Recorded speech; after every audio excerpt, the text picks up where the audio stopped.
Welcome to a special broadcast of Fine Cuisine and Etiquette with your host, Oliver Gerald the Eater, your guide to the finer things in life.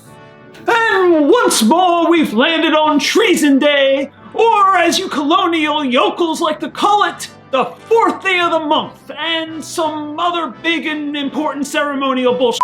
On this day, 246 years ago, America's Second Congress of Treason officially approved a document affirming their traitorous intentions, and 56 hayseeds ceremonially signed that document, ensuring their vile, contemptible legacy. And ever since, Americans have lauded the 4th of July like it was anything more than a tidy excuse for lazy freeloaders to duck work. But while you're ducking work, I thought I'd take a look at some of the cuisine you Americans like to stuff your patriotic pie holes with every Independence Day, starting with a deluge of edible and decorative red, white, and blue. On the same day the colonists declared their traitorous intentions, they unveiled the official seal of the United States. The co-creator of the seal, an Irish-born patriot named Charles Thompson, because of course he was Irish. Secretary Thompson explained to the Continental Congress the significance of the colors as follows.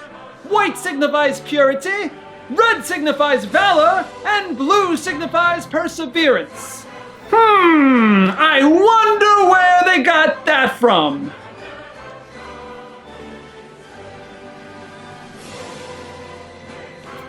First up in this edible plethora of patriotism is red, white, and blue Sour Patch Kids. Because I think somewhere in my contract there's a provision about covering Mondelez products at least thrice a quarter. And this particular version of Sour Patch Kids is the same configuration as normal, albeit in the same colors as the menstrual cycle, the French Army standard, and me holding my breath after Taco Tuesday. That is red berry, blue raspberry, and lemon. And if you've watched my previous broadcasts, you know I find normal Sour Patch Kids not awful.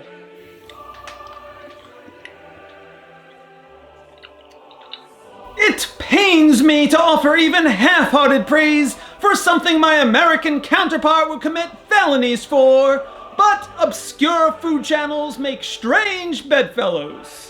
I'd love to take the ever-loving piss out of these sour candies, but my taste buds would mutiny. I'll just close my eyes and pretend they're in colors that aren't so quintessentially American.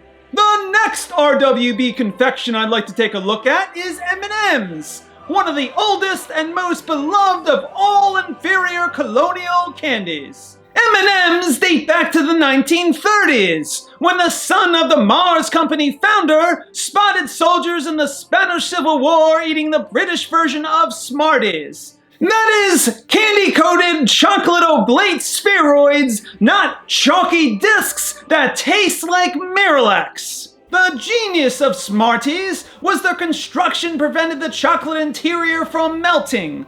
So, of course, a brilliant innovation like that didn't originally come from the States. Nonetheless, Forrest Mars Sr. proceeded to plagiarize the British Smarties, and the cheap American facsimile was wildly popular throughout the 20th century and into the 21st. Like the Sour Patch Kids, these M&Ms are the color of moonblood, rats, and elderberries.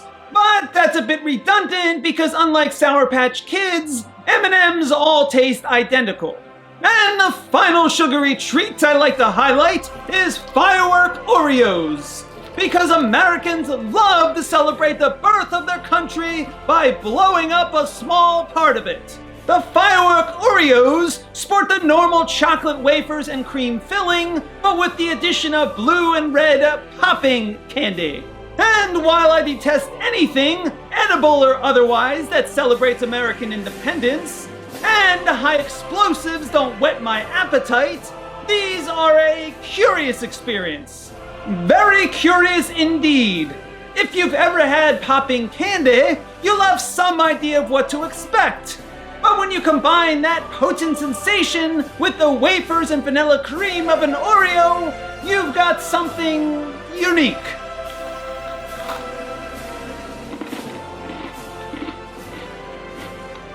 Not bad, Mondelez. It gives me a canker sore just thinking this, let alone saying it out loud. But I find 2 of your treats acceptable.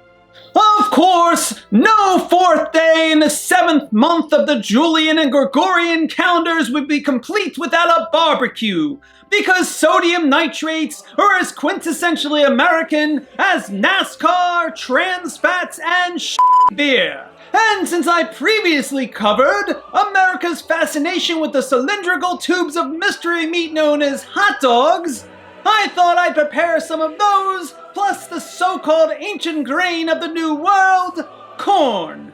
Like most American staples, corn was pilfered from much older Native American and Mexican traditions, the latter of which may have cultivated it up to 9,000 years ago. And in that bullshit anachronistic version of Thanksgiving you all worship, the indigenous people supposedly shared what they called maize with the colonists in the spirit of friendship. Regardless of its origins, corn on the cob is a popular side dish with generous amounts of vitamin C and fiber, and hicks and serfs across the US enjoy it grilled on the 4th of July and other completely arbitrary dates. So let's barbecue some peasant grub and get in the Treason Day spirit.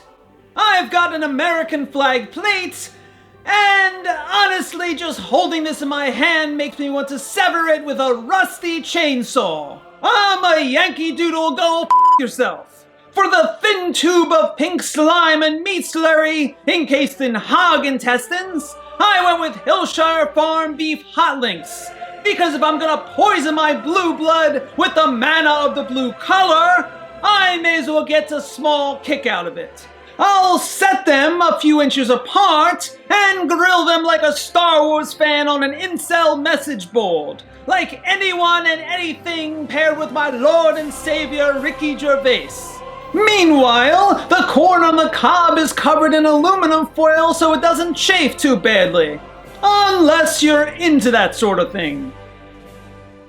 My safe word is Deuteronomy. You'll want to rotate your sausages, and after the phallic meat sticks have crisped a bit on each side, after they've crisped, you can take your hot dogs or sausages or whatever sodium nitrite strikes your fancy, put it betwixt the shapely bun, and between that and the corn, enjoy eating like a peasant. So enjoy your Treason Day celebration, and just know that for every morsel of patriotic grub you consume, I'll personally spit in your general direction. Please remember to show your appreciation for my efforts with a like, and I shall return to educate the great unwashed masses and all those of good letters and breeding on the finer things in life and delightful cuisine.